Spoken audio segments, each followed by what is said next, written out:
So let's talk a little bit about how most people, creatives, view their pay. Most creatives, and I would say, view their pay as like, it's kind of hand to mouth. Completely. Yep. Like, it's pretty much just like they get, I think that's even when you go to those workshops, I'll make 6 figures. It's pretty much like, I'm going to make 6 figures. Yeah. I make $100,000 a year. Oh, what's your salary? $100,000 a year. And it's like, they don't view it as a salary. Yep. And I would encourage, and how we do it is like, I encourage everyone to give yourself a set salary. Mm-hmm. Yep. Because then you can add, that's really the core of this question. How much would it cost to replace me? Is what would be the salary of a person who could do my job? Mm-hmm. Yep.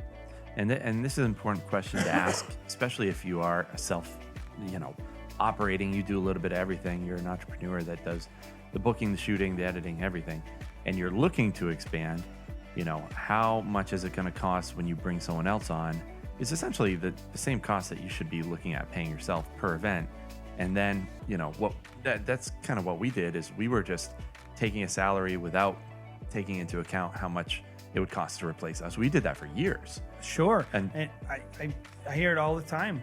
Yeah. People just saying, I made this much money. And I'm like, how much did you pay yourself? Did you factor your cost it's gray. in? Yeah. And they're like, I don't know. Yeah. It's gray area. It's like, at the end of the year, I guess I made this much money, but I think looking at it in terms of, if you were going to get someone else to do the same job, it's going to allow you to grow and at least make decisions. The issue I see with this is that, like, unlike normal jobs, right? It's hard to determine what should someone's salary be to be a wedding photographer or a wedding videographer, right? Yeah. Yeah. So what would you base that off of? There's a couple ways you could do it. You could say, I'm going to pay myself, which probably most people wouldn't be privy to this, but I'm going to pay myself based on how much I would get paid to take high-paying side gigs. So every like an weekend. hourly rate? Or a day rate. Yep. You pay yourself a day rate for every time you work. The other way to look at it is to pay yourself an hourly rate based on how many hours you think you work, and then just prorate that. And that's one way to do it. Mm-hmm. And another way to do it is just to not look at weddings specifically, but maybe look at professional photographers who work for companies, professional videographers, and make that your base pay. So this is what we're talking about. This is your base salary. This is not all the money you're going to make from your company. So if you're going like, well, most videographers only make $55,000, and I made $200,000 for my video company. I don't want to pay myself that. Okay, you don't have to pay yourself that. We're just saying, how do you kind of evaluate what it costs to replace you would be? In the long run, if you don't want to work in your business, it really benefits you to pay $55,000 for that salary role. Mm-hmm.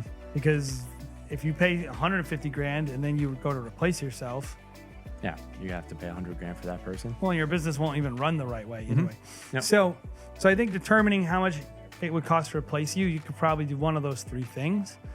Like I said, some kind of day rate where you're looking at how many weddings, some kind of hourly evaluation, how much time you put in from sales to marketing to shooting to editing, or like some kind of comp in a similar industry. But I think that's smart. And maybe if there are people around you who have like a job, like similar companies, maybe trying to figure out how much they pay their people. If you can get that information, that would be helpful too. Mm-hmm. Mm-hmm. Yeah. So if somebody is shooting a wedding and someone's paying them $4,000 to shoot it and they spend 10 hours on it, you're saying just, say, hey, similar people are making $250 an hour profit or $200 an hour profit, and just add up the hours and give yourself kind of a day rate. Well, you could go to a Facebook group and say, how much would I get paid per day to do this? Yep. You could just say, in general, I'm doing everything, so I'm going to be spending 40 hours a week and I want to make $30 an hour, $40 an hour. Whatever you think you can afford to do that you would be willing to pay someone else. Yep. Yep. And I like to start there. It's a nice check to know if something's healthy in your business. Yep. If you would only pay yourself this and no one else, it might be something you want to reconsider. Yep. It's like, oh, I'm going to pay $40 an hour. Would you pay someone else to do that? No, I wouldn't pay someone else $40 Yep. an hour. It's like, or $50 an hour. Okay, maybe Yep. you would. I don't know. Yep. But I think that's a good way to look at it. Yep. Like I know for kind of, without diving too deep into kind of what we do, like we do that. Like if I was to replace myself, like at this point, I'm doing a lot of like essentially the director of Stop Go Love, like sending guys out, managing clients, managing the team, also doing a little bit of shooting here and there.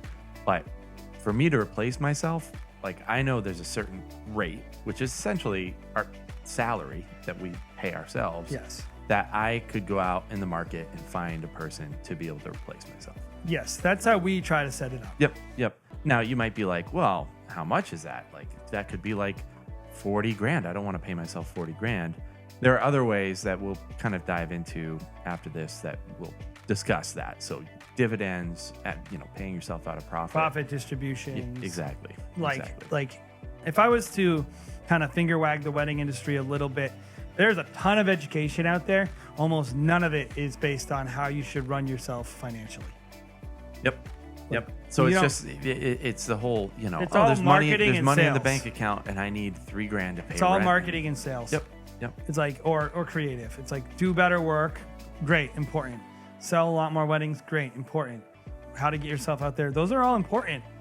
But like the boring stuff is how do you structure your business? Yeah. And I think a lot of times we just don't think about these things. Yep. So we knew a photographer.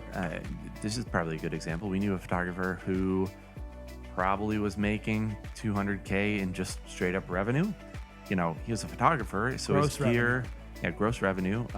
He's a photographer, so his gear overhead isn't really that high compared to a $30,000 video kit that we'll send out. But he's in crazy debt, like $70K worth of debt. Had no idea what to pay himself. That's the sign of someone who's like doesn't know how to handle financials at all. We can get personal here. Yeah. Like if you don't know how much to pay yourself, you don't know how much your business can afford to pay you, and you don't know how much you can live off of. Yep. And it hits real close to home. Is like, oh, if you feel rich and you're not rich and you act like you're rich, that's disaster is headed your way. Yep.